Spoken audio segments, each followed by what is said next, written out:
අද මම අදන්න යන්නේ කවුරුත් කන්න ආසම රසම රස පිස රෙසිපියක්. හරි අපි දැම් මේක හදන තියෙන් දේවල් බලමු. මම අරන්තියනවා පාම්පිටි ක්‍රෑම් 500යි ඊස්තේ ඇද එකයි සීනි තේනි දෙකයි වත්‍ර කප් එකයි අවශ්‍ය ප්‍රමාණ්ඩ ලුණු.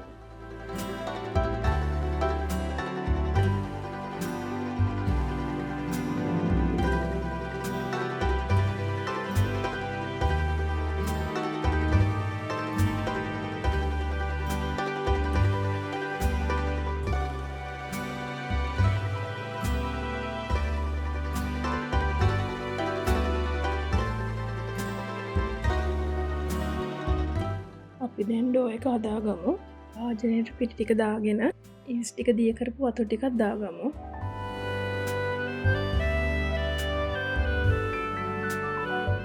ඊට පස්සේ ලුණු ටිකක් දාගෙන පිටි එක චුට්ටක් කලවම් කරගමු. ඊට පස්සේ ටික ටික වතුර එකතු කර කර කලවම් කරගන්න ඕනේ. ඩෝ එක අතේ ඇරවෙන පදමට අරගෙන ඉවරලා පිටි ටිකක් අපේ ටොප් එකට දාගෙන ඉවරලා මේ අනන විදිහට චුට්ටක් ඇද ඇද අනන්න ඕනේ. ඩෝ එක එන්න ඕනේ මේ අපේ අත්තේ හැලවෙන්න ඇති ප්‍රමාණයට. ඊට පස්සේ මම මේ ස්ප්‍රේ කරගන්න නම් තෙල් චුට්ටක් ස්ප්‍රේ කරනවා. මට කියන්න අමතකුණානේ ඔලිව් තෙල් තමයි දාලා අනන්නේ. ඊට පස්සේ ඩෝ එක ඩබල් සයිඩ් වෙනකම් ටිකක් වෙලා තියන්න ඕනේ. පැය භාගයක් විනාඩි 45ක් වගේ තිබ්බනම් හරි.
ඊට පස්සේ අපි චිකන් ටික සීසන් කරගමු.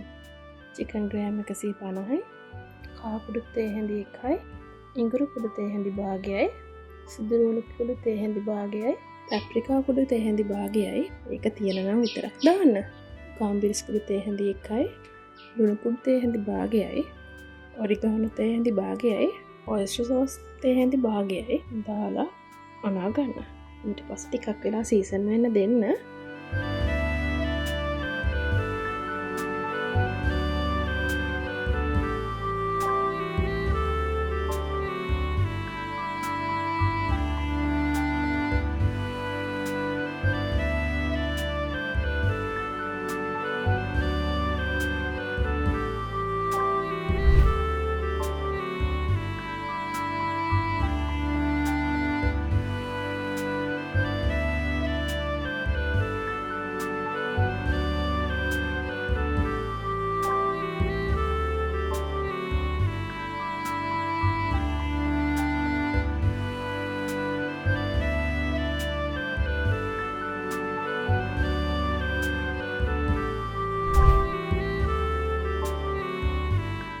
අපි දැන් ටොපින් එක හදාගමු. මම මේකට මුලින්ම දාන්නේ තක්කාලි පේස්ට් එක ගාගන්නවා. ඊට පස්සේ ග්‍රේට් කරගත්ත මොසරෙලා චීස් එක උඩින් දාගන්නවා. ක්‍රීම් පෙපරයි යෙලෝ පෙපරයි අනියනුයි තමයි මම මේක දාගන්න මේකට. ඊට පස්සේ සොසේජස් අපි අර හදාගත්ත චිකන් ටිකයි තමයි ටොපින් එකට දාන්නේ. ඊට පස්සේ පීස් එක උඩට යාගන්න ඕනේ. අපි ඔරිගානෝ ටිකක් යාගන්න ඕනේ. ඒක අවශ්‍යම නැහැ. ඔරිගානෝ ටිකක් දැම්මම සුවඳයි රසයි. අපි අවන් එක ෆ්‍රී හීට් කරගන්න ඕනේ. අංශක 180ට දාලා විනාඩි 10ක් තමයි මම ෆ්‍රී හීට් කරගන්නේ. ඊට පස්සේ පීස් එක අවන් එකට දාලා අංශක 180 තියලා විනාඩි 15ක් මම තියනවා.